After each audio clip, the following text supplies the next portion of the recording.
15-ാമത്തെ ശ്ലോകത്തോടെയാണ് നമ്മൾ അവസാനിപ്പിച്ചത്. സ്വചമത്കാര ചാതുര്യം ചാരു ചിന്നഭസാരസാത് ബോധേന ബുദ്ധ്യത്തെ ദൃശ്യം ഇത്യബോധാന്ന ബുദ്ധ്യത്തെ. ചിത്തിൻ്റെ ഒരു ചമത്കാരം അല്ലെങ്കിൽ ഒരു ശക്തിവിശേഷമാണ് പ്രപഞ്ചമായി കാണപ്പെടുക എന്നുള്ളത്. അത് അനാദിയായി അനന്തമായി ഈ പരമാത്മാവിൽ സംഭവിച്ചുകൊണ്ട് തന്നെ ഇരിക്കും. അങ്ങനെ തന്നെ പ്രകടമാക്കാൻ ഈ പരമാത്മാവിന് എന്തെന്നില്ലാത്ത ഒരു രസം തോന്നുന്നു എന്നാണ് വസിഷ്ഠ മഹർഷി പറയുന്നത്. വാസ്തവത്തിൽ അത് രസരഹിതമായ സത്യമാണ്. അതിൽ വിശേഷിച്ച് ഒരു രസവുമില്ല. നിർഗുണമാണ് ബ്രഹ്മം. പക്ഷേ തൻ്റെ മായയിലൂടെ പ്രപഞ്ചമായി തന്നെ പ്രകടമാക്കുന്നത് ഈ ഭഗവാന് അങ്ങേയറ്റം ഇഷ്ടമാണ്. അതുകൊണ്ടാണ് അദ്ദേഹം ഈ കളി നിർത്താതെ തുടരുന്നത്. എത്ര പ്രാവശ്യമായി ഈ പ്രപഞ്ചം സൃഷ്ടിക്കപ്പെടുന്നു, കുറച്ചു കാലം നിലനിർത്തപ്പെടുന്നു, അവസാനം ലയിച്ചു പോവുകയും ചെയ്യുന്നു. ഇതിനെ അറിയുന്നത് ഈ ഭഗവാൻ തന്നെയാണ്. ജീവരൂപത്തിൽ പരമാത്മാവ് തന്നെയാണ് പ്രപഞ്ചത്തെ അനുഭവിക്കുന്നത്. ബോധേന ബുദ്ധ്യതേ ദൃശ്യം, ബോധത്താൽ അറിയപ്പെടുന്നതാണ് ദൃശ്യം. അബോധാന്ന ബുദ്ധ്യതേ, ബോധം പ്രപഞ്ചത്തെ അറിയാൻ തയ്യാറായില്ലെങ്കിൽ, അതായത് ബോധം ഈ പ്രപഞ്ചാനുഭവം എനിക്ക് വേണ്ട എന്ന് തീരുമാനിക്കുകയാണെങ്കിൽ പിന്നെ ഈ പ്രപഞ്ചാനുഭവം ബോധത്തിന് ഉണ്ടാവുകയില്ല. ഇവിടെയാണ് നമ്മൾ നിർത്തിയത്. ഇനി 16-ാമത്തെ പദ്യം വായിക്കാം. ബോധോ ബോധശ്ച തദ്രൂപമേവമേവ നിരാമയം ഭേദോത്ര വാചിനത്വർത്ഥേ തസ്മാന്നാസ്ത്യേവ ദൃശ്യത. ജീവനിലെ ബോധം ലയിച്ചു പോകുമ്പോൾ അല്ലെങ്കിൽ അബോധാവസ്ഥയിലേക്ക് ജീവൻ പ്രവേശിക്കുമ്പോൾ അവിടെ പ്രപഞ്ചാനുഭവമില്ല. വീണ്ടും ഉണർവിലേക്ക് വരുമ്പോൾ എന്ന് പറഞ്ഞാൽ പ്രപഞ്ചത്തെ അനുഭവിക്കാൻ തയ്യാറാകുമ്പോൾ ആ പ്രപഞ്ചം അവിടെ ഉള്ളതായി കാണപ്പെടുന്നു. ഇപ്പോൾ ഈ ബോധം അബോധം ഈ രണ്ട് വാക്കുകൾ, ഇത് രണ്ടും അടിസ്ഥാനപരമായി ഒന്നാണ് എന്നാണ് വസിഷ്ഠ മഹർഷി പറയുന്നത്. അബോധം ബോധം ആ വേർതിരിവ് പോലും നമ്മളുടെ അജ്ഞത കാരണമായിട്ടാണ് നമ്മൾ അങ്ങനെ സംസാരിക്കുന്നത്. വാസ്തവത്തിൽ അബോധമായി പ്രകടമാകുന്നത് ബോധം തന്നെ. ബോധരഹിതമായ സ്ഥിതി അല്ലെങ്കിൽ ഗാഠനിദ്ര, സുഷുപ്തി പോലെയുള്ള ഒരവസ്ഥ, ഈ അവസ്ഥ ആരാ ജനിപ്പിക്കുന്നത്? ബോധം തന്നെ. എങ്ങനെയാണോ ബോധം തന്നെ ദൃശ്യമായി പ്രകടമാക്കുന്നത്, ദൃശ്യപ്രപഞ്ചമായി തന്നെ ഉള്ളതുപോലെ പ്രകടിപ്പിക്കുന്നത്, അതുപോലെ ഒന്നുമില്ലായ്മയുടെയും അനുഭവം ഈ ബോധത്തിനുണ്ടാക്കാൻ പറ്റും. അതായത് അബോധമായി പ്രകടമാകുന്നതും ബോധം തന്നെ. പിന്നെ നമ്മളെന്തിനാ ഈ വേർതിരിവ് കാണിക്കുന്നത് എന്ന് ചോദിച്ചാൽ, ബോധം അബോധം, അബോധം എന്ന് പറഞ്ഞാൽ ബോധമില്ലായ്മ. ഈ ബോധമില്ലായ്മയെ അറിയുന്നത് ബോധമാണ്. ബോധമില്ലായ്മ എന്ന് പറഞ്ഞാൽ ബോധമില്ല എന്നുള്ള ഒരു തോന്നൽ, ആ തോന്നൽ ബോധത്തിനാണ്. പ്രപഞ്ചം ഉണ്ട് എന്നുള്ള അനുഭവവും പ്രപഞ്ചം മറഞ്ഞുപോയി, ഞാൻ ഒന്നും അറിയാതെ ഇരുന്നു, ഈ അനുഭവവും ബോധത്തിന് തന്നെയാണ്. അതുകൊണ്ട് ബോധവും അബോധവും അതിൻ്റെ രണ്ട് പ്രകടനങ്ങൾ. ബോധം വസ്തുസ്വരൂപം, അബോധം പോലും അല്ലെങ്കിൽ ബോധരഹിതമായ സ്ഥിതി, അബോധാവസ്ഥ, അതുപോലും പരമാത്മാവിൻ്റെ തന്നെ ഒരു പ്രകടനമാണ്. തദ്രൂപമേവമേവ നിരാമയം, ഒരു തരത്തിലുള്ള ബാധയും ഏൽക്കാതെ എന്നും സ്വതന്ത്രമായി ശുദ്ധമായി തൻ്റെ മഹിമാവിൽ സ്ഥിതി ചെയ്യുന്നതാണ് ഈ ബ്രഹ്മം അഥവാ ബോധം. ബോധേന ബുദ്ധ്യത്തെ ദൃശ്യം, ദൃശ്യത്തെ അറിയുന്നത്, ഉണ്ട് എന്ന് അനുഭവിക്കുന്നത് ബോധമാണ്.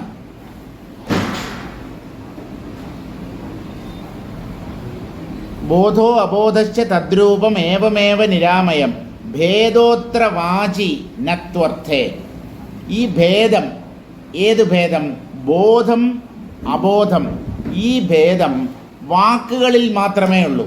ആ രണ്ട് വാക്ക് വ്യത്യസ്തങ്ങളായ വാക്കുകളാണ്. അപ്പോൾ ആ വാക്കിൽ മാത്രമേ ആ ഭേദമുള്ളൂ. അതിൻ്റെ സത്തയിൽ, അതായത് ബോധത്തെയും അബോധത്തെയും അറിയിച്ചു തരുന്നത് ബോധമാണ്. അതുകൊണ്ട് വാക്കിൽ മാത്രമേ ഉള്ളൂ വ്യത്യാസം, അർത്ഥത്തിൽ അല്പം പോലും വ്യത്യാസമില്ല. അതുകൊണ്ട് തസ്മാൻ നാസ്ത്യേവ ദൃശ്യത, ദൃശ്യം എന്ന ഒന്നില്ല. ബോധം തനിക്ക് അന്യമായി പലതും ഉണ്ട് എന്ന് അനുഭവിക്കുന്നതിനെയാണ് ദൃശ്യം എന്ന് പറയുന്നത്. ദൃശ്യം എപ്പോഴും ദ്രഷ്ടാവിൽ നിന്ന് വ്യത്യസ്തമായിരിക്കും. ദൃശ്യത്തെ ദ്രഷ്ടാവ് തന്നെ എന്ന് കാണുന്നത് അല്ലെങ്കിൽ അങ്ങനെ അനുഭവിക്കുന്നത് അറിവിൻ്റെ ലക്ഷണമാണ്. സാധാരണ ജീവന്മാർ പ്രപഞ്ച ദൃശ്യങ്ങളെ തന്നിൽ നിന്നും അന്യമായവയായിട്ടാണ് കാണുന്നത്. അതുകൊണ്ട് ഇവിടെ യഥാർത്ഥത്തിൽ ദൃശ്യം എന്നൊന്നില്ല. ദൃശ്യത്തെ ബോധം ഉണ്ട് എന്ന് അംഗീകരിക്കുന്നത് കൊണ്ട് മാത്രം അതുള്ളതുപോലെ കാണപ്പെടുന്നു. തർഹി തൗ ബോധാബോധൗ കൗ തത്രാഹ. ഈ ബോധം അബോധം ഇങ്ങനെ രണ്ടെണ്ണം നമ്മൾ സാധാരണ പറയാറുണ്ട് ആ വാക്കുകൾ. അത് രണ്ട് എന്താണെന്ന് ചോദിച്ചാൽ, തസ്യ ചിന്നഭസ ഏവ രൂപം, ഒരേ ചിതാകാശത്തിൻ്റെ തന്നെ രണ്ട് വ്യത്യസ്തങ്ങളായ രൂപങ്ങൾ അല്ലെങ്കിൽ രണ്ട് അനുഭവങ്ങൾ. ന ജഡസ്യ, ബോധം അബോധം ഈ രണ്ടനുഭവവും ബോധത്തിനാണ്, ജഡത്തിന് ഒരനുഭവവും സാധ്യമല്ല. ജഡത്തിൻ്റെ ഉണ്മ പോലും ബോധത്താൽ അനുഭവിക്കപ്പെടുന്നതാണ്. അതഹ തദാത്മനാ ഏകമേവ, ജഡദൃശ്യങ്ങൾ അല്ലെങ്കിൽ ജഡപ്രപഞ്ചം അത് പരമാത്മാവ് തന്നെയാണ്. ആ ഒന്ന് മാത്രമേ യഥാർത്ഥത്തിൽ ഇവിടെയുള്ളൂ. നഹി ബോധമന്തരേണ അബോധസ്യ രൂപം പ്രസിദ്ധ്യതി.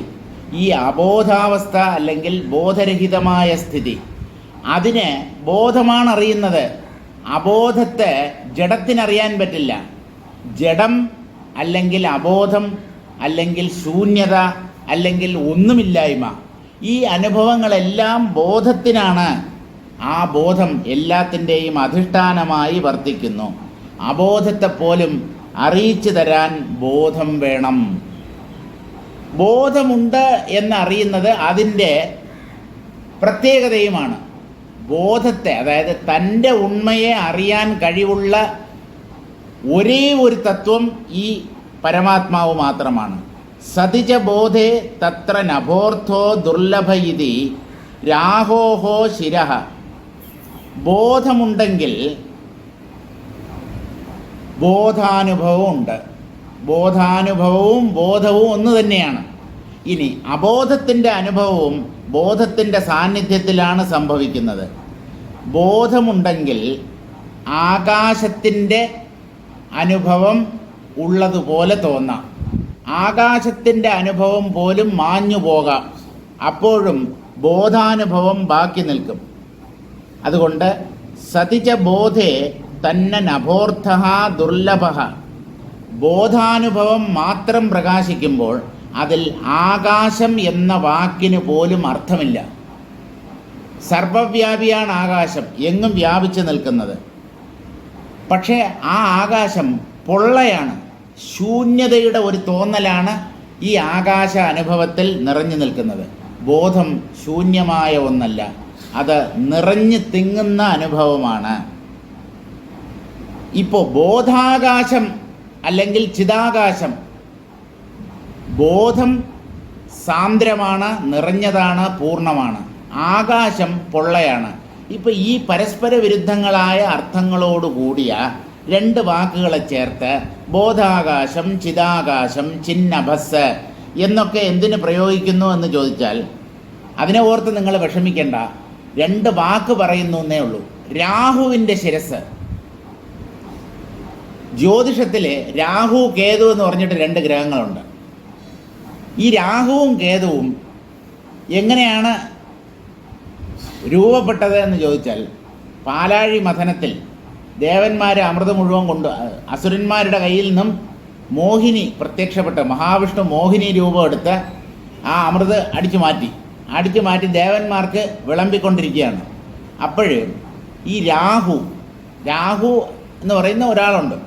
ആ രാഹു ദേവന്മാരുടെ ഇടയ്ക്ക് ഒരു ദേവനെ പോലെ വേഷമിട്ടുകൊണ്ട് അമൃത് കഴിക്കാനായിട്ട് അവരുടെ ഇടയ്ക്ക് വന്നിരുന്നു. അപ്പോൾ സൂര്യനും ചന്ദ്രനും നോക്കുകയാണ്, നമ്മുടെ രണ്ടുപേരുടെ ഇടയ്ക്ക് ഇവൻ ആരുടെ ഇവൻ നമ്മുടെ കക്ഷിയിൽപ്പെട്ടവനല്ലല്ലോ, ഇവൻ മറ്റവനാണല്ലോ, എതിർകക്ഷിയിലുള്ളവനാണല്ലോ എന്ന് പറഞ്ഞ് രാഹുവിനെ തിരിച്ചറിഞ്ഞ് മോഹിനിയെ അവരെ അറിയിച്ചു, ഇത് നമ്മുടെ ആളല്ല, ഇവന് അമൃതം വിളമ്പരുത് എന്ന് പറഞ്ഞു. അങ്ങനെ കാണിച്ചു കൊടുത്തു. ഈ സൂര്യനും ചന്ദ്രനുമാണ് ഈ രാഹുവിൻ്റെ കള്ളക്കളി പുറത്ത് കൊണ്ടുവന്നത്. അതുകൊണ്ടാണ് ഇപ്പോഴും സൂര്യനെയും ചന്ദ്രനെയും ഗ്രഹണം ബാധിക്കുന്നത്. ഈ ഗ്രഹണം എന്ന് പറയുന്നത് രാഹു പിടിക്കുന്നതിനെയാണ് ഗ്രഹണം എന്ന് പറയുന്നത്. അപ്പോൾ ഇങ്ങനെ ഒരു സംഭവം നടന്നു. രാഹുവിൻ്റെ കള്ളക്കളി കണ്ടുപിടിച്ചു. അപ്പോൾ മഹാവിഷ്ണു എന്ത് ചെയ്തു എന്ന് പറഞ്ഞാൽ സുദർശന ചക്രം പ്രയോഗിച്ച് രാഹുവിൻ്റെ തല അരിഞ്ഞു. പക്ഷേ അതിനിടയ്ക്ക് ഈ അമൃതം വിളമ്പി കഴിഞ്ഞിരുന്നു. ആ അമൃതം രാഹു ഭക്ഷിച്ചു കഴിഞ്ഞു. അത് പുള്ളിയുടെ ഉള്ളിലേക്ക് പോയി. അപ്പോൾ രാഹുവിന് മരണം ഉണ്ടാവാൻ പറ്റില്ല. കാരണം അമൃത് കഴിച്ചാൽ അയാൾ മരിക്കുകയില്ല. സുദർശന ചക്രം രാഹുവിൻ്റെ കഴുത്ത് ഛേദിച്ചു, രണ്ടായി മാറി. അതായത് തല മാത്രം, ഉടൽ വേറെ. ആ തലയുടെ ഭാഗമാണ് രാഹു എന്ന് പറയുന്നത്, മറ്റേ ഭാഗമാണ് കേതു. ചുരുക്കം രാഹുവിന് ഉടലില്ല, കേതുവിന് തലയില്ല. ഒന്നായിരുന്ന രാഹുവാണ് ഇങ്ങനെ സുദർശന ചക്രത്താൽ കഴുത്ത് ഛേദിക്കപ്പെട്ടപ്പോൾ രണ്ടായി മാറി. ഇപ്പോൾ രാഹുവിൻ്റെ കഴുത്ത് എന്ന് പറയുന്നത് പോലെയാണ് ബോധത്തിൻ്റെ അനുഭവം എന്ന് പറയുന്നത്. അതായത് അബോധത്തെപ്പോലും അബോധം, ബോധം, ഈ രണ്ട് വാക്കുകൾ ഒരേ അർത്ഥത്തോടു കൂടിയവയാണ്. വാക്കിൽ മാത്രമേ വ്യത്യാസമുള്ളൂ, പര്യായ പദങ്ങളാണ്. അബോധമായി പ്രകടമാകുന്നത് ബോധമാണ്. അത് ഏതുപോലെ എന്നുള്ളതിന് ഉദാഹരണമായിട്ടാണ് പറയുന്നത്. രാഹോഹോ ശിരഃ ശിരയേവ രാഹുഹു ഇതി വത് വാങ്മാത്രകൃതോ ഭേദഃ നത്വർത്ഥേ അസ്തീത്യർത്ഥഃ. രാഹുവിൻ്റെ തല എന്ന് പറഞ്ഞാൽ, രാഹു എന്ന് പറയുന്നത് ഒരു തലയാണ്. ആ രാഹുവിന് ശരീരമില്ല. ഇപ്പം രാഹുവിൻ്റെ തല എന്ന് പറഞ്ഞാൽ അത് തല തന്നെയാണ്. അതുപോലെ ബോധം, അബോധം എന്ന് രണ്ട് വാക്കുകൾ നമ്മൾ പ്രയോഗിക്കുന്നുണ്ടെങ്കിലും അബോധം പോലും ബോധത്തിൻ്റെ ഒരനുഭവമാണ്. അതുകൊണ്ട് വാക്കിൽ മാത്രമേ ആ വ്യത്യാസമുള്ളൂ, അർത്ഥത്തിൽ അശേഷം വ്യത്യാസമില്ല.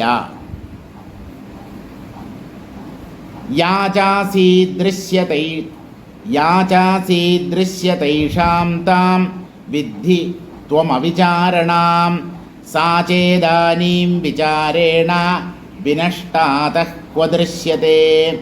യാചാസീദൃശ്യം ദൃശ്യതാ യേഷാം. ഈ കാണുന്നവയെല്ലാം ദൃശ്യങ്ങളാണ്.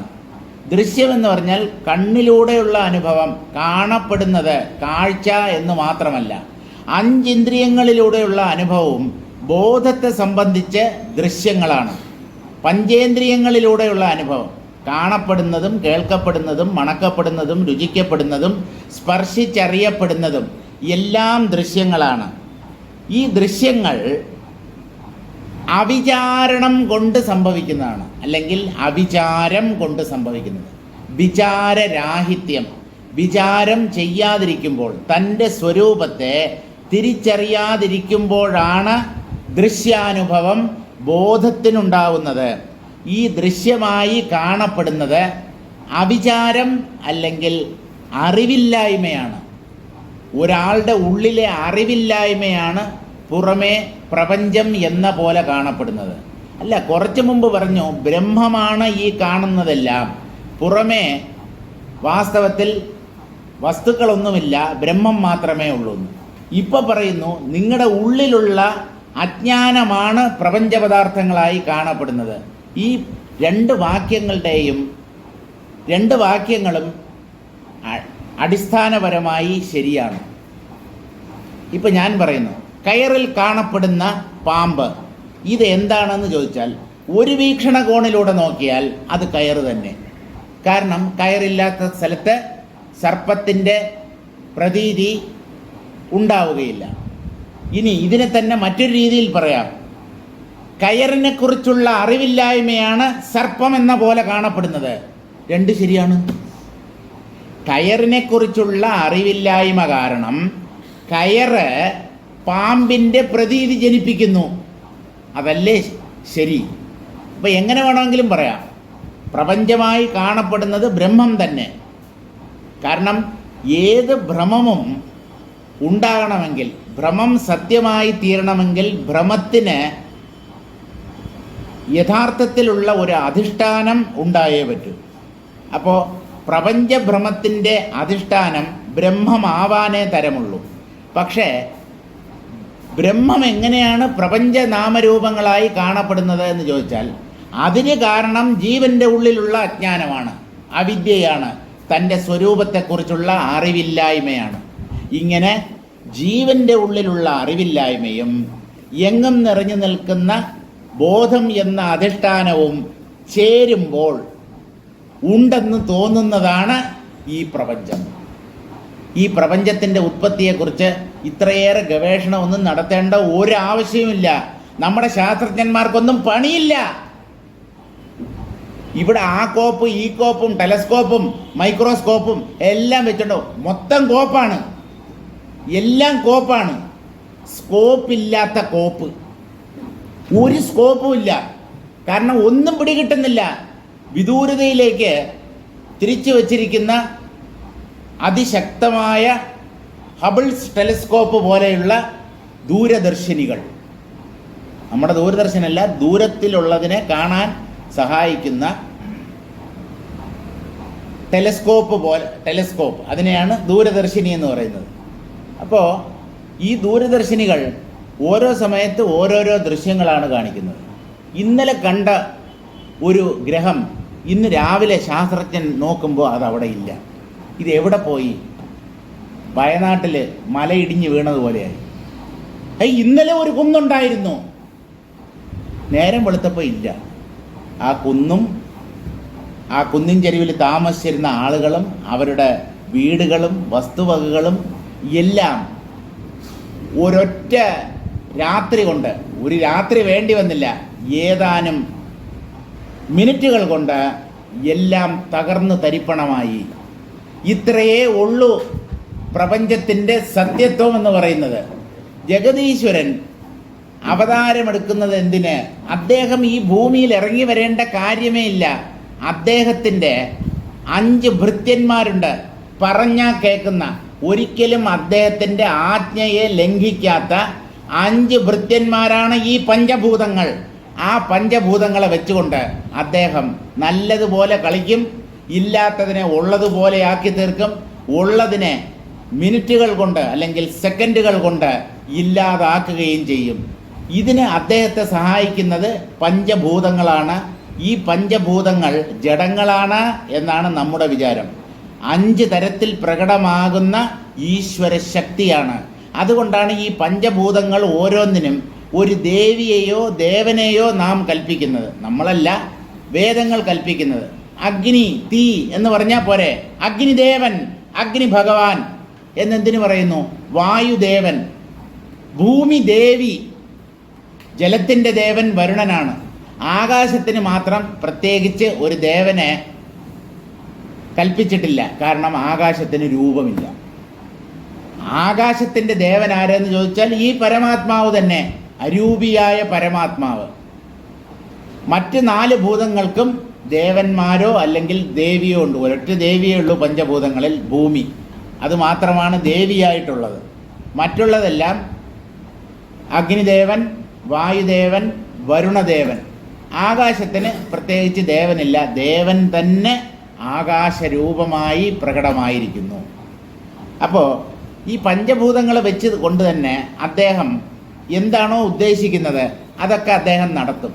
പിന്നെ എന്തിനാണ് അദ്ദേഹം മനുഷ്യരൂപത്തിൽ അല്ലെങ്കിൽ പക്ഷിയുടെയോ മൃഗത്തിൻ്റെയോ മനുഷ്യനും മൃഗവും ചേർന്ന നരസിംഹത്തിൻ്റെയോ ഒക്കെ രൂപത്തിൽ എന്തിന് പ്രകടമാകുന്നു? അങ്ങനെയൊക്കെ നമ്മുടെ പുരാണങ്ങളിൽ വർണ്ണിച്ചിട്ടുണ്ട്.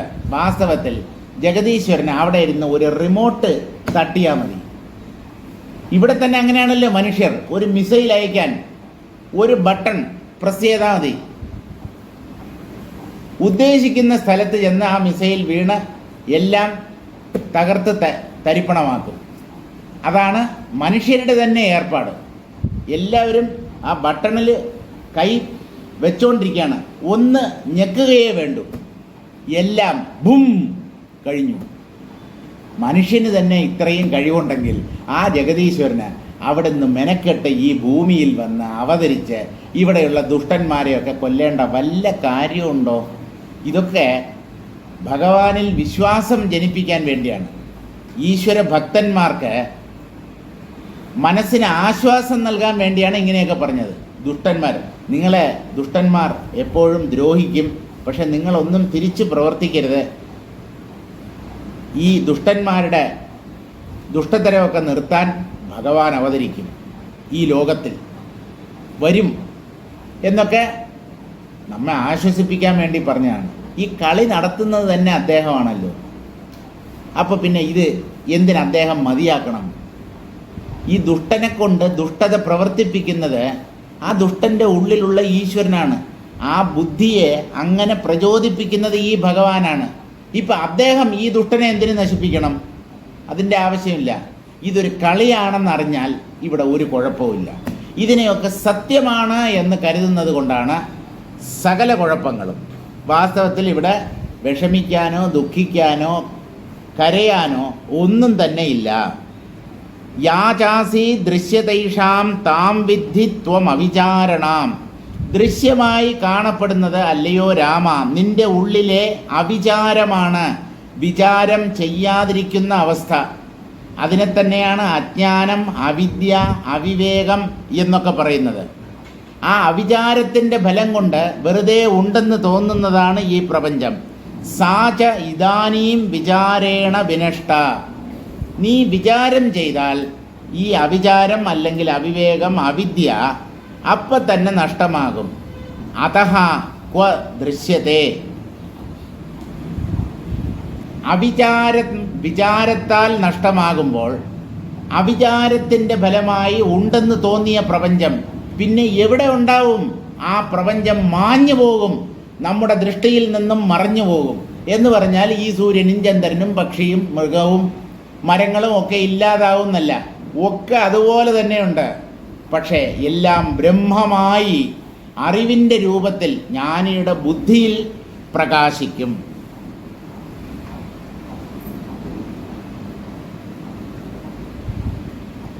അഥവാ സ്വതത്വ അവിചാരണൈവ ചിതോ ദൃശ്യത വിചാരനഷ്ടേത്യാഹ യാചേതി. ഇപ്പോൾ പ്രപഞ്ചം എന്ന വാക്കിൻ്റെ അർത്ഥം ബ്രഹ്മം തന്നെയാണ്. ബ്രഹ്മഭിന്നമായ ഒരു പ്രപഞ്ചമില്ല എന്ന് കഴിഞ്ഞ ശ്ലോകത്തിൽ പറഞ്ഞു.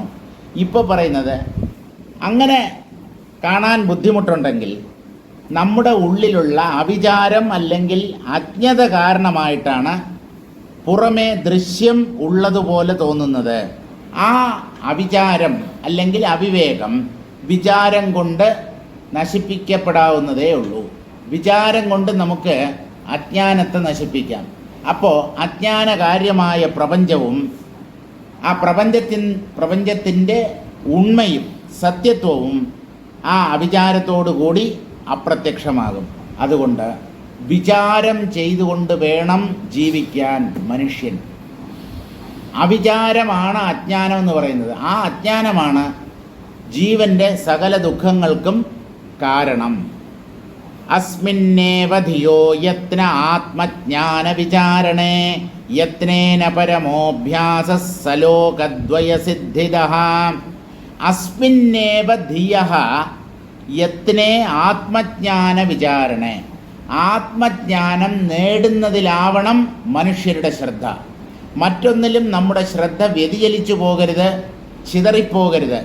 എപ്പോഴും ഈ ആത്മജ്ഞാനത്തിൽ തത്പരരായിരിക്കണം മനുഷ്യർ. ആത്മജ്ഞാനം നേടാൻ സഹായിക്കുന്നത് വിചാരമാണ്, തത്വവിചാരം. അപ്പോൾ അതിനു വേണ്ടിയായിരിക്കണം നമ്മുടെ ജീവിതം വിനിയോഗിക്കപ്പെടേണ്ടത്. അതുകൊണ്ട് ഈ കാര്യത്തിൽ തന്നെ നമ്മുടെ ബുദ്ധിയെ പ്രവർത്തിപ്പിക്കണം. യത്നേന പരമോഭ്യാസ സ ലോകദ്വയസിദ്ധിത. ഇങ്ങനെ ആരാണോ ആത്മജ്ഞാനത്തിന് വേണ്ടി തീവ്രമായി പ്രയത്നിക്കുന്നത്, അങ്ങേയറ്റം പൗരുഷത്തെ പ്രയോഗിച്ച് വേണം ഈ അവിദ്യയെ നശിപ്പിക്കാൻ, അങ്ങനെയുള്ള വ്യക്തിക്ക് ലോകദ്വയങ്ങളും സിദ്ധിക്കും. ലോകദ്വയങ്ങൾ എന്ന് പറഞ്ഞാൽ ഇഹലോകം, പരലോകം. ഇഹലോകത്തിലാണ് നമ്മൾ ജീവിക്കുന്നത്, ഈ ഭൂമി. പരലോകത്തെക്കുറിച്ച് നമുക്കറിയില്ല, കാരണം മരിച്ചു പോയാൽ മാത്രമേ അവിടെ ചെന്നെത്താൻ പറ്റൂ. ഇപ്പോൾ ഇഹലോകത്ത് ആത്മജ്ഞാനത്തിന് വേണ്ടി പ്രയത്നിക്കുന്ന ഒരാൾ രണ്ട് ലോകങ്ങളെയും ജയിക്കും. അയാൾക്ക് ഐഹികവും ആമുഷ്മികവുമായ എല്ലാ നന്മകളും ഉണ്ടാവും. ഐഹികം എന്ന് പറഞ്ഞാൽ ഇഹലോകത്തിലുള്ളത്, പണം, പേര്, പ്രശസ്തി, സത്സന്താനങ്ങൾ, അറിവ്, ഇതൊക്കെ ഉണ്ടാവണം ഈ ലോകത്ത് ജീവിക്കാൻ.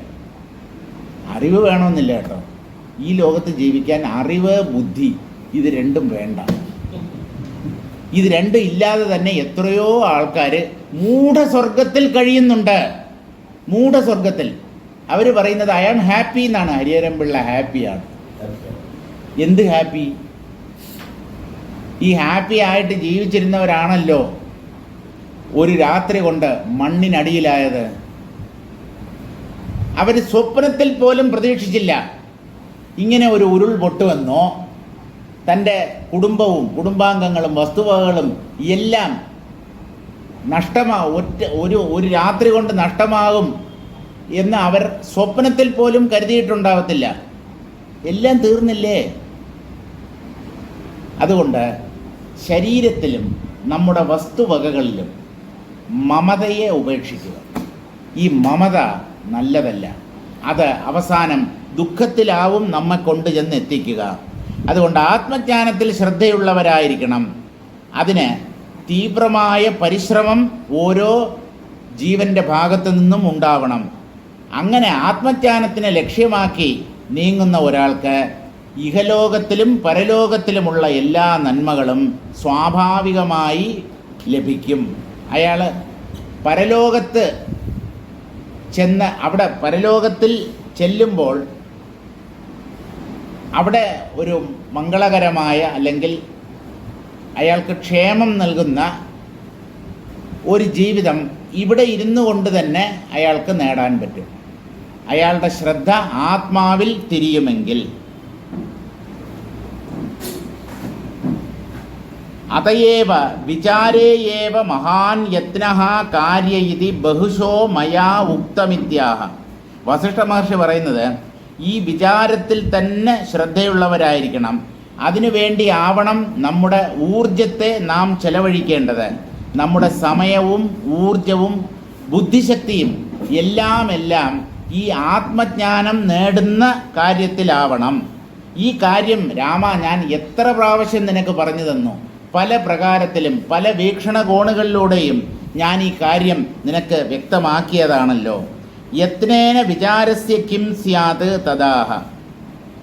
പ്രയത്നിക്കണം, യത്നം കൊണ്ട് വേണം ഈ തത്വവിചാരം സാധ്യമാക്കേണ്ടത് എന്നെന്തുകൊണ്ട് പറഞ്ഞു എന്ന് ചോദിച്ചാൽ, ലോകദ്വയേ ഇഹവ അമുത്രവ ജ്ഞാനസിദ്ധിത.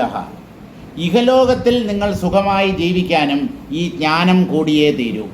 പരലോകത്ത് നിങ്ങൾ ചെന്നെത്തിയാലും അവിടെയും നിങ്ങൾക്ക് ക്ഷേമം അല്ലെങ്കിൽ സൗഖ്യം നൽകുന്നത് ഈ ജ്ഞാനം തന്നെയാണ്. തഥാച സൂത്രേ ആവൃത്തിരസകൃത് ഉപദേശാത്. ബ്രഹ്മസൂത്രത്തിലുള്ള ഒരു 2 സൂത്രങ്ങൾ ഉദ്ധരിക്കുകയാണ്. ഞാൻ ആ പുസ്തകം എടുത്തു വെച്ചതാണ്, കൊണ്ടുവരാൻ മറന്നുപോയി. സാരമില്ല, അടുത്ത ക്ലാസ്സിൽ ആ 2 സൂത്രങ്ങളുടെ അർത്ഥം നമുക്ക് നോക്കാം. ആവൃത്തിരസകൃത് ഉപദേശാത്.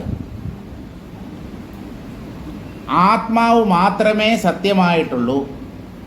ഒരു വ്യക്തിയുടെ ജീവിത ലക്ഷ്യം ഈ ആത്മജ്ഞാനമായിരിക്കണം എന്നുള്ളതിനെ പ്രതിപാദിക്കുന്ന സൂത്രമാണ് ആവൃത്തിരസകൃത് ഉപദേശാത്. ബ്രഹ്മസൂത്രത്തിലെ ഒരു സൂത്രമാണ്. ഐഹികം അപ്രസ്തുത പ്രതിബന്ധേന തദ്ദർശനാത്. ഇവിടെ ഈ ആത്മജ്ഞാനത്തിനുള്ള തടസ്സങ്ങൾ നീങ്ങിക്കിട്ടിയാൽ ഈ ലോകത്ത് വെച്ച് തന്നെ ഒരാൾക്ക് ആത്മജ്ഞാനം നേടാൻ പറ്റും. അങ്ങനെ ശരീരം ഉള്ളപ്പോൾ തന്നെ, ഇവിടെ ജീവിച്ചിരിക്കുമ്പോൾ തന്നെ ആത്മജ്ഞാനം നേടിയവരെയാണ് ജീവൻ മുക്തന്മാർ എന്ന് പറയുന്നത്. അപ്പോൾ ഈ ആത്മജ്ഞാനം ആവർത്തിച്ച് ചിന്തിച്ച് നേടേണ്ടതാണ് എന്ന് ബ്രഹ്മസൂത്രം പ്രഖ്യാപിക്കുന്നു. അതുപോലെ തടസ്സങ്ങളെല്ലാം നീങ്ങിക്കിട്ടിയാൽ ഈ ആത്മജ്ഞാനം സ്വതവേ ഉള്ളിൽ പ്രകാശിക്കും. ഈ ആത്മജ്ഞാനത്തിന് ഇത് പ്രകാശിക്കാൻ പല തടസ്സങ്ങളുണ്ട്.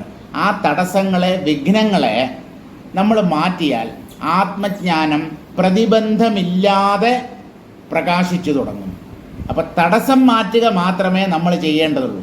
ആത്മാവ് പ്രകാശ സ്വരൂപമാണ്, അത് എപ്പോഴും പ്രകാശിച്ചു കൊണ്ടിരിക്കുകയാണ്. എന്തുകൊണ്ട് നമുക്ക് അതിനെ അറിയാൻ പറ്റുന്നില്ല എന്ന് ചോദിച്ചാൽ, അത് പ്രകാശിക്കുന്നുണ്ടെങ്കിലും ആ പ്രകാശത്തെ നമ്മൾ കാണാൻ പറ്റാത്ത രീതിയിൽ ചില തടസ്സങ്ങളുണ്ട്. ആ തടസ്സങ്ങളെ നീക്കിക്കഴിഞ്ഞാൽ ആത്മജ്ഞാനം അല്ലെങ്കിൽ ആത്മാവിൻ്റെ സ്വരൂപം വ്യക്തമായി തീരും. അപ്പോൾ ആ രണ്ട് സൂത്രങ്ങൾ, ബ്രഹ്മസൂത്രത്തിൽ രണ്ട് സൂത്രങ്ങളുടെ അർത്ഥം നാളെ വായിക്കാം. അതുകൊണ്ട് രണ്ട് ലോകങ്ങളിലും എന്ന് പറഞ്ഞാൽ ഇഹലോകത്തിലും പരലോകത്തിലും നമുക്ക് സിദ്ധിയെ നൽകുന്നതാണ്. സിദ്ധി എന്ന് പറഞ്ഞാൽ സുഖം, ശാന്തി. ഇവിടെ ജീവിച്ചിരിക്കുമ്പോഴും നമുക്ക് സുഖം, ശാന്തി ആവശ്യമാണ്.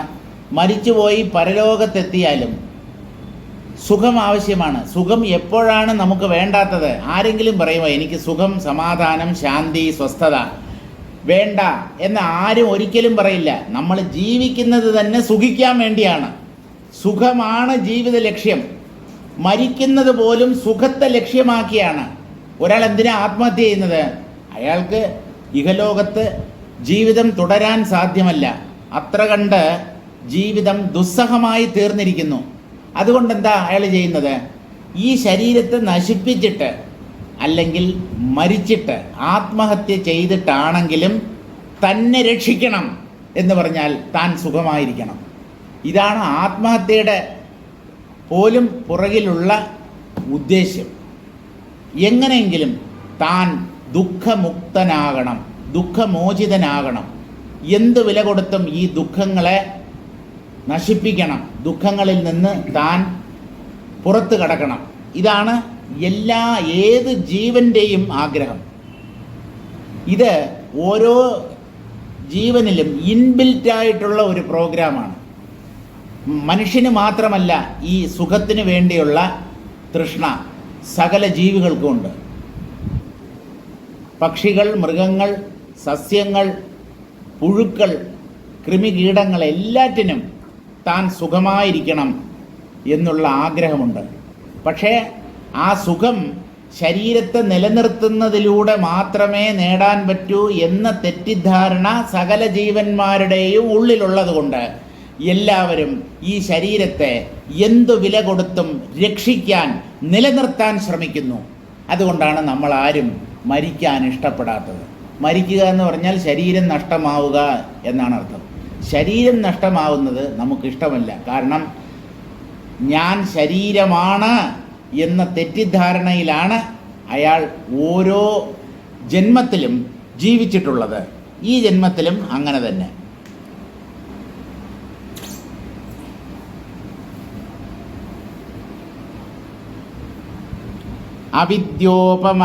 അവിദ്യോപശമസ്ത്വേഷ ജാതോപി ഭവതാമിഹ അഭ്യാസേന വിനാസാധോ ന സിദ്ധിമുപഗച്ഛതി. വളരെ പ്രധാനപ്പെട്ട ചില പോയിന്റുകളാണ് ഈ അധ്യായത്തിൽ വസിഷ്ഠ മഹർഷി മനസ്സിലാക്കി തരുന്നത്. അവിദ്യോപശമസ്ത്വേഷ ജാതോപി ഭവതാമിഹ. അല്ലയോ രാമ, നിനക്ക് നിന്റെ ഉള്ളിലെ അവിദ്യ ഉപശമിച്ചാൽ പോലും നീ ജ്ഞാനം നേടാൻ സാധ്യമല്ല. അവിദ്യ ഉപശമിക്കുക എന്ന് പറഞ്ഞാൽ അവിദ്യ നശിക്കുക. അവിദ്യ നശിച്ചാൽ വിദ്യ പ്രകാശിക്കണമല്ലോ, ജ്ഞാനം പ്രകാശിച്ചല്ലേ പറ്റൂ. അവിദ്യ ഉപശമിച്ചാൽ പോലും നീ ജ്ഞാനിയാവില്ല രാമ. അതെന്തുകൊണ്ടാണ് വസിഷ്ഠ മഹർഷി അങ്ങനെ പറയുന്നത്? ഈ ജ്ഞാനം പ്രകാശിക്കുമ്പോഴാണ് അവിദ്യ നഷ്ടമാവുന്നത്. പക്ഷേ ആ ജ്ഞാനത്തിന് ശക്തി ഉണ്ടാവത്തില്ല. കാലക്രമത്തിൽ ആ ജ്ഞാനം ശക്തി ആർജിക്കണം. ആ ജ്ഞാനത്തിൽ ഒരു നിഷ്ഠ വേണം. അതായത് ഒരിക്കലും ഈ മായ തൻ്റെ മനസ്സിനെ കീഴ്പ്പെടുത്തുകയില്ല, ഞാൻ ഒരിക്കലും മായയ്ക്ക് വശംവദനാവുകയില്ല എന്നുള്ള ഉറപ്പ് നേടാൻ കുറേ സമയം പിടിക്കും. അജ്ഞാനം ജ്ഞാനം പ്രകാശിക്കുമ്പോൾ തന്നെ നഷ്ടമാകും. പക്ഷേ ഈ മായ വീണ്ടും നമ്മെ കീഴ്പ്പെടുത്തും. മായയിൽ നിന്ന് പൂർണ്ണമായി നാം മുക്തരായി എന്ന് പറയാൻ പറ്റില്ല. അങ്ങനെ പറയാൻ കുറേ സമയമെടുക്കും. ആ ജ്ഞാനം ഉള്ളിൽ ഇരുന്നിരുന്ന് ഉറയ്ക്കണം. കാലക്രമത്തിലാണ് ആ ജ്ഞാനം ഉള്ളിൽ ഉറച്ചു കിട്ടുന്നത്. അവിദ്യോപശമസ്ത്വേഷ ജാതോപി ഭവതാമിഹ. രാമ, നിന്റെ ഉള്ളിലെ അവിദ്യ ഉപശമിച്ചാൽ പോലും, അവിദ്യ നഷ്ടമായാൽ പോലും, അഭ്യാസേന വിനാസാധോ ന സിദ്ധിമുപഗച്ഛതി.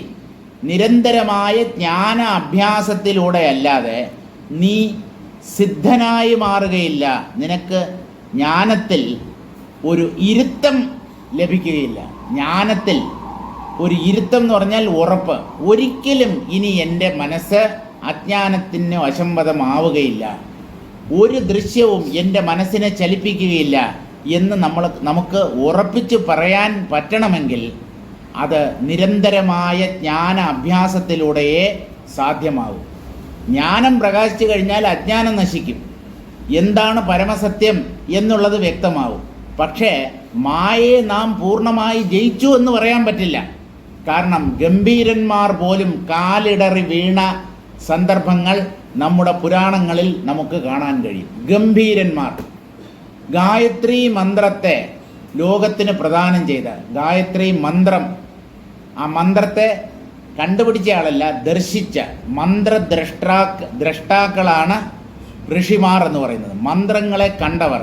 ഈ മന്ത്രങ്ങൾ ശബ്ദരൂപത്തിലല്ലേ, ശബ്ദത്തെ എങ്ങനെയാ കാണാൻ പറ്റുക എന്ന് ചോദിച്ചാൽ, മന്ത്രത്തിന് മന്ത്രദേവതയുണ്ട്. ഓരോ മന്ത്രവും അതാത് മന്ത്രദേവതയുടെ അനുഗ്രഹം കൊണ്ടാണ് ഉള്ളിൽ പ്രകാശിക്കുന്നത്. ആ മന്ത്രത്തിൻ്റെ അർത്ഥം ഉള്ളിൽ പ്രകാശിക്കാൻ ആ മന്ത്രത്തിൻ്റെ ദേവതയുടെ സഹായം വേണം. ആ മന്ത്രദേവതയെ, ഗായത്രി മന്ത്രത്തിൻ്റെ ദേവത ഗായത്രി ദേവിയാണ് എന്ന് പലരും ധരിച്ചു വെച്ചിട്ടുണ്ട്. അല്ല, സവിതാവ് സൂര്യനാണ് ഗായത്രി മന്ത്രത്തിൻ്റെ ദേവൻ. അതുകൊണ്ട് അതിന് സൂര്യഗായത്രി, സിനിമയല്ല, സവിതൃഗായത്രി, സൂര്യഗായത്രി എന്നൊക്കെയാണ് പറയുന്നത്. അവിടെ സവിതാവാണ്. സവിതാവ് എന്ന് പറഞ്ഞാൽ പരമാത്മാവിൻ്റെ പ്രതീകം. പരമാത്മാവിനെയാണ് സൂര്യൻ എന്ന് പറയുന്നത്. ആത്മാവിനെയാണ് നമ്മുടെ വേദങ്ങളിലും പുരാണങ്ങളിലും സൂര്യൻ എന്ന വാക്കുകൊണ്ട് ഉദ്ദേശിക്കുന്നത്. അവിദ്യ ഉപശമിക്കണം, അതാണ് ലക്ഷ്യം. അങ്ങനെ അവിദ്യ ഉപശമിച്ചാലും മായയുടെ സ്വാധീനം വീണ്ടും നശിക്കാതെ തന്നെ തുടർന്ന് നിലനിൽക്കും. അതെന്തുകൊണ്ടാണ് എന്ന് ചോദിച്ചാൽ, ഈ ജ്ഞാനത്തിന് ഉറപ്പ് പോരാ, ജ്ഞാനത്തിന് ദൃഢത, ദാർഢ്യം ലഭിച്ചിട്ടില്ല. ഒരു പ്രാവശ്യം പരമസത്യത്തെ കണ്ടു അനുഭവിച്ചു, ഓ ഇതാണ് അന്തിമമായ സത്യം. പക്ഷേ ആ പരമാത്മാവിൻ്റെ തന്നെ ശക്തിയായ മായ തുടർന്ന് പ്രവർത്തിച്ചു കൊണ്ടിരിക്കും. ഈ പ്രപഞ്ചം മുഴുവൻ മനുഷ്യ മനസ്സിനെ ആകർഷിച്ച് വലയിലാക്കാൻ കഴിവുള്ള ദൃശ്യങ്ങളാണ്. ആര് എവിടെയാണ് കുടുങ്ങിപ്പോകുന്നതെന്ന് പറയാൻ പറ്റില്ല. സന്യാസിമാർ, യോഗിവര്യന്മാർ, ഗംഭീരന്മാർ, വലിയ വലിയ സ്ഥാനങ്ങളിലിരിക്കുന്നവർ എല്ലാവർക്കും അടിതെറ്റും. അടിതെറ്റിയ ഏതാനയും വീഴും. കൊമ്പനാന മാത്രമല്ല, കുഴിയാനയും വീഴും. അടിതെറ്റാതെ നോക്കിക്കൊള്ളണം. അപ്പോൾ ഈ മായയുടെ സ്വാധീനം അത്ര കണ്ട് വലുതാണ്. മായയുടെ പിടിയിൽ പെടാതെ ഞാൻ ഇനി ഒരിക്കലും മായാദൃശ്യങ്ങളിൽ മോഹിതനാവുകയില്ല എന്ന് ഉറപ്പിച്ച് പറയണമെങ്കിൽ ഈ ജ്ഞാനം കാലക്രമത്തിൽ ദൃഢപ്പെടേണ്ടതായിട്ടുണ്ട്. എന്നാൽ മാത്രമേ മായയുടെ പിടിയിൽ നിന്ന് പൂർണ്ണമായി നമുക്ക് മുക്തരാകാൻ പറ്റൂ. അതുകൊണ്ട് അഭ്യാസം എന്നുള്ളത് വളരെ വളരെ അത്യാവശ്യമാണ്. നിരന്തരമായ ജ്ഞാന അഭ്യാസം. അല്ല ആത്മാവ് ഒന്ന് മാത്രമേ ഉള്ളൂ, എല്ലാം അതിൻ്റെ പ്രതിരൂപങ്ങളാണ് എന്ന് മനസ്സിലാക്കിയാൽ പോരെ. മനസ്സിലാക്കിയാലും എത്ര ജന്മങ്ങളായി നമ്മൾ ശീലിച്ചു പോന്നതാണ് ഈ പ്രപഞ്ചം സത്യമാണ്, ഈ പ്രപഞ്ചത്തിൽ നമ്മെ സുഖിപ്പിക്കുന്ന പലതുമുണ്ട്, അതൊക്കെ നേടി ഞാൻ സുഖിക്കും, ഇങ്ങനെയുള്ള തെറ്റിദ്ധാരണ എത്രയോ കാലമായിട്ട് നമ്മുടെ ഉള്ളിലുണ്ട്. അപ്പോൾ ആ വാസനകൾ കുറേയൊക്കെ അവിടെയായിട്ട് പറ്റിപ്പിടിച്ചിരിക്കും. ഇപ്പോൾ പൂർണ്ണമായ വാസനാനാശം സംഭവിക്കാതെ ആത്മജ്ഞാനം നേടാൻ പറ്റുമോ എന്ന് ചോദിച്ചാൽ പറ്റും. ആത്മജ്ഞാനത്തിനുള്ള തടസ്സങ്ങൾ അഥവാ പ്രതിബന്ധങ്ങൾ നീങ്ങിയാൽ ആത്മജ്ഞാനം പ്രകാശിക്കും. പക്ഷേ അപ്പോഴും ദുർവാസനകൾ അല്ലെങ്കിൽ അവിദ്യയുടെ ഏതാനും ചില അംശങ്ങൾ നമ്മുടെ ബുദ്ധിയുടെ ഏതെങ്കിലും കോണിൽ ബാക്കിയുണ്ടാവാം. അവിദ്യ അവിടെ ബാക്കിയുള്ളിടത്തോളം നാം മായയുടെ പിടിയിൽപ്പെടാനുള്ള സാധ്യത ഏറെയാണ്. അതുകൊണ്ട് വളരെ ശ്രദ്ധയോടുകൂടി ഈ ആത്മാവിനെ നിരന്തരം സ്മരിച്ചുകൊണ്ട് ആത്മാവിനെ തന്നെ ചിന്തിച്ചുകൊണ്ട് വേണം ഒരാൾ ഇവിടെ കഴിയാൻ. അതിനെയാണ് ജ്ഞാന അഭ്യാസം എന്നതുകൊണ്ട് ഉദ്ദേശിക്കുന്നത്. ജ്ഞാനത്തെ ആവർത്തിച്ച് അഭ്യസിക്കുക. എന്തും അഭ്യാസത്തിലൂടെ സ്വായത്തമാക്കാൻ പറ്റും നമുക്ക്. നിരന്തരമായ അഭ്യാസം, പ്രാക്ടീസ് മേക്സ് മാൻ പെർഫെക്റ്റ് എന്നാണ് പറയുന്നത്. പ്രാക്ടീസ്, പരിശീലനം അഥവാ അഭ്യാസം, അതാണ് ഒരു വ്യക്തിയെ പൂർണ്ണനാക്കി തീർക്കുന്നത്. അതുപോലെ ഈ ജ്ഞാന അഭ്യാസം അത്യന്താപേക്ഷിതമാണ്. അഭ്യാസേന വിനാസാധോ ന സിദ്ധിമുപഗച്ഛതി. ജ്ഞാനം സിദ്ധമാകണമെങ്കിൽ എന്ന് പറഞ്ഞാൽ ഒരിക്കലും മായ എന്നെ പിടികൂടുകയില്ല, ഒന്നുകൊണ്ടും ഞാൻ ബാധിക്കപ്പെടുകയില്ല, ദുഃഖത്തിന് ഞാൻ വശംവദനാവുകയില്ല എന്ന് ഉറപ്പിച്ച് തറപ്പിച്ച് ധൈര്യത്തോടു കൂടി പറയണമെങ്കിൽ ഈ ജ്ഞാനം കാലക്രമത്തിൽ ദൃഢത പ്രാപിക്കേണ്ടതുണ്ട്. അപ്പോൾ മാത്രമേ ആ ജ്ഞാനം സിദ്ധമായി എന്ന് നമുക്ക് പറയാൻ പറ്റൂ. നനു നിത്യാപരോക്ഷേ വസ്തുനി പ്രവൃത്തമുപദേശവാക്യം സകൃത് പ്രവൃത്യൈവ അവിദ്യാം ശമയിത്വാ വസ്തു പ്രകടയിഷ്യതി കിം അഭ്യാസേന തത്രാഹ. അതായത് നിത്യവും അപരോക്ഷവുമായ വസ്തുവിനെ നേരിട്ട് ഒരു വ്യക്തി തൻ്റെ ഹൃദയത്തിൽ സാക്ഷാത്കരിച്ചു കഴിഞ്ഞാൽ എന്ന് പറഞ്ഞാൽ ആത്മസാക്ഷാത്കാരം നേടിക്കഴിഞ്ഞാൽ പ്രവൃത്തമുപദേശവാക്യം സകൃത് പ്രവൃത്യൈവ അവിദ്യാം ശമയിത്വ, ഗുരുവിൻ്റെ ഉപദേശവാക്യം ഒന്നുകൊണ്ട് തന്നെ ഈ ജ്ഞാനം ഒരു വ്യക്തിയുടെ ഉള്ളിൽ പ്രകാശിക്കാൻ സാധ്യതയുണ്ട്. അങ്ങനെ ഒരൊറ്റ പ്രാവശ്യം മഹാവാക്യം ശ്രവിച്ചതുകൊണ്ട് ജ്ഞാനം നേടിയ ധാരാളം പുണ്യാത്മാക്കളെക്കുറിച്ച് ഉപനിഷത്തുകളിൽ പ്രസ്താവിക്കുന്നുണ്ട്. അങ്ങനെയുള്ളപ്പോൾ ഗുരുപദേശം കൊണ്ട് തന്നെ ഈ ആത്മാവ് ഉള്ളിൽ പ്രകാശിച്ചു കഴിഞ്ഞാൽ അത് തന്നെ അവിദ്യാം ശമയിത്വ, അവിദ്യയെ നശിപ്പിച്ച് വസ്തു പ്രകടയിഷ്യതി, വസ്തുവിനെ എന്ന് പറഞ്ഞാൽ ആത്മതത്വത്തെ ഉള്ളിൽ പ്രകടിപ്പിക്കും, പ്രകാശിപ്പിക്കും എന്നുള്ളപ്പോൾ കിം അഭ്യാസേന, എന്തിനാണ് ഈ ജ്ഞാനത്തെ അഭ്യസിക്കണം എന്ന് അങ്ങ് പറയുന്നത്? വസ്തുവിനെ കണ്ടു കഴിഞ്ഞല്ലോ, ഇനി എന്തിനാണ് അഭ്യാസം എന്ന് ചോദിച്ചാൽ അവിദ്യോപശമയിതി സിദ്ധിം ജീവൻ മുക്തി പ്രതിഷ്ഠ, ജീവൻ മുക്തൻ എന്ന സ്ഥിതി കൈവരണമെങ്കിൽ ജ്ഞാനം ഉറപ്പുവരണം.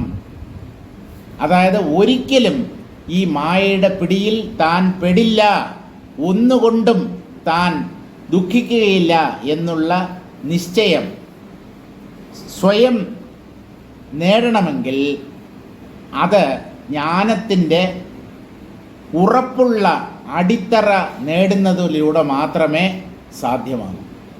അതുകൊണ്ട് ഒരു പ്രാവശ്യം കണ്ടു എന്ന് പറഞ്ഞാൽ, ഒരു പ്രാവശ്യം കണ്ടാൽ കണ്ടതാണ്, സംശയമൊന്നുമില്ല, എല്ലാ ആത്മാവാണ് എന്നുള്ള കാര്യം പിടികിട്ടി. പക്ഷേ ഈ മായാശക്തിയുടെ സ്വാധീനം വീണ്ടും നമ്മളിൽ ഉണ്ടാവും. മായയിൽ ഭ്രമിച്ചു പോകാനുള്ള സാധ്യത പിന്നെയും നിലനിൽക്കും. ആ സാധ്യത ഇല്ലാതാകണമെങ്കിൽ സദാ ആത്മാവിനെ ചിന്തിച്ച് എല്ലാം ആത്മമയമാണ് എന്ന് ആവർത്തിച്ച് ഉറപ്പിക്കണം. എന്നാൽ മാത്രമേ മായയുടെ പിടിയിൽ നിന്നും പൂർണ്ണമായി മോചനം നേടാൻ കഴിയുകയുള്ളൂ. അതുകൊണ്ട് അഭ്യാസം വളരെ വളരെ പ്രധാനമാണ്. നൃോദ്വേഗം സംപരിത്യജ്യ ഗൃഹീത്വാനുദിനം ക്ഷണം ലോകദ്വയഹിതം പഥ്യം ഇദം ശാസ്ത്രം വിചാര്യതാം. വസിഷ്ഠ മഹർഷിയുടെ ആത്മവിശ്വാസം എത്ര കണ്ടുണ്ട്, അദ്ദേഹത്തിൻ്റെ തന്നെ വാക്കുകളിൽ എത്ര കണ്ട് വിശ്വാസമുണ്ട് എന്നുള്ളതാണ് ഈ വാക്കുകളിലൂടെ നമുക്ക് കാണാൻ കഴിയുന്നത്. തത്വജ്ഞാനം നേടണമെങ്കിൽ ഈ യോഗവാസിഷ്ഠം എന്ന ഒരു ഗ്രന്ഥം പഠിച്ചാൽ മതി എന്നാണ്. നിങ്ങൾ വേറൊന്നും വായിക്കണ്ട, വേറെ ഒരു ഉപനിഷത്തുകളും മറ്റ് പ്രകരണ ഗ്രന്ഥങ്ങളും ഒന്നും വായിക്കേണ്ട കാര്യമില്ല. ഈ ഒരൊറ്റ ഗ്രന്ഥം നേരാം വണ്ണം അധ്യയനം ചെയ്താൽ, പഠിച്ചാൽ അത് തന്നെ നിങ്ങൾക്ക് ജ്ഞാനം ഉണ്ടാക്കി തീർക്കും. നിങ്ങൾ ജ്ഞാനിയായി മാറാൻ ഈ ഒരൊറ്റ ഗ്രന്ഥം മതി. അത്ര ഉറപ്പോടു കൂടിയാണ് വസിഷ്ഠ മഹർഷി സംസാരിക്കുന്നത്. അഹങ്കാരം കൊണ്ടല്ല, അദ്ദേഹത്തിൻ്റെ ആ വാക്കുകളിൽ അദ്ദേഹത്തിനുള്ള ആത്മവിശ്വാസമാണ് ഇത് സൂചിപ്പിക്കുന്നത്. നൃോദ്വേഗം സംപരിത്യജ്യ. നൃ എന്ന് പറഞ്ഞാൽ മനുഷ്യനാൽ, നാ എന്ന് പറഞ്ഞാൽ സംസ്കൃതത്തിൽ മനുഷ്യൻ എന്നാണ് അർത്ഥം. നരൻ എന്ന് പറഞ്ഞാലും മനുഷ്യൻ തന്നെ. അതിനെ ചുരുക്കി നാ എന്ന് മാത്രം പറഞ്ഞാൽ മനുഷ്യൻ. മനുഷ്യനാൽ ഉദ്വേഗം സംപരിത്യജ്യ. ഉദ്വേഗം, ആശങ്ക, അതായത് എനിക്കിത് കിട്ടുമോ ഇല്ലയോ, ഞാൻ ഈ പുസ്തകം പഠിക്കുന്നു അല്ലെങ്കിൽ തത്വം വിചാരം ചെയ്യുന്നു, എനിക്ക് ജ്ഞാനം കിട്ടുമോ, എനിക്ക് മോക്ഷം നേടാൻ പറ്റുമോ, ഇങ്ങനെയുള്ള സംശയങ്ങളൊന്നും നിങ്ങളുടെ ഉള്ളിൽ ഉണ്ടാവേണ്ട കാര്യമില്ല. ഇത് വായിക്കുന്നവൻ, ഇത് പഠിക്കുന്നവൻ, ഇതിനെ നിരന്തരം മനനം ചെയ്യുന്നവൻ, അവന് ജ്ഞാനം അല്ലെങ്കിൽ മോക്ഷം ഉറപ്പ്, ഗ്യാരണ്ടിയാണ്, ആജീവനാന്തമുള്ള ഗ്യാരണ്ടിയാണ്. നിങ്ങൾ നേടുന്ന ജ്ഞാനം നിങ്ങൾക്ക് ശാശ്വതമായ മോക്ഷത്തെ പ്രദാനം ചെയ്യും. നിങ്ങൾ ഒരിക്കലും പിന്നെ ഈ സംസാരത്തിൽ പതിക്കുകയില്ല. നൃോദ്വേഗം സംപരിത്യജ്യ ഗൃഹീത്വാ അനുദിനം ക്ഷണം. ഓരോ ദിവസവും എന്ന് പറഞ്ഞാൽ പ്രതിദിനം, അനുക്ഷണം ഓരോ സെക്കൻഡിലും ഈ ആത്മാവിനെ തന്നെ ചിന്തിക്കുക. എല്ലാം ആത്മമയമാണ് എന്നുള്ള ഭാവന നിലനിർത്തുക. ആത്മാവല്ലാതെ മറ്റൊന്നും നമ്മുടെ ഉള്ളിലുണ്ടാവരുത്. പുറമേ വ്യവഹരിച്ചോളൂ, പക്ഷേ ഈ പുറമേ ഉള്ളതെല്ലാം മായാകാര്യങ്ങളാണ്, ഇതെല്ലാം ആത്മശക്തിയുടെ പ്രകടനങ്ങളാണ് എന്ന് എപ്പോഴും ആത്മാവിനെ ഉള്ളുകൊണ്ട് അനുധാവനം ചെയ്യണം. ആത്മാവിനെ തന്നെ മനസ്സുകൊണ്ട് പിന്തുടരണം. അതാണ് അനുദിനം ക്ഷണം എന്ന രണ്ട് വാക്ക് പ്രയോഗിച്ചിരിക്കുന്നത്. അനുദിനം എന്ന് പറഞ്ഞാൽ ഓരോ ദിവസവും, ദിനം പ്രതി. അനുക്ഷണം ഓരോ സെക്കൻഡിലും, അതായത് ആത്മാവിനെ മറന്ന് ഒരു സെക്കൻഡ് ഇവിടെ ജീവിക്കരുത്. അങ്ങനെ ജീവിച്ചാൽ അത് വലിയ ഒരു നഷ്ടമായിരിക്കും, നികത്താൻ പറ്റാത്ത നഷ്ടമായിരിക്കും ആ വ്യക്തിയെ സംബന്ധിച്ച്.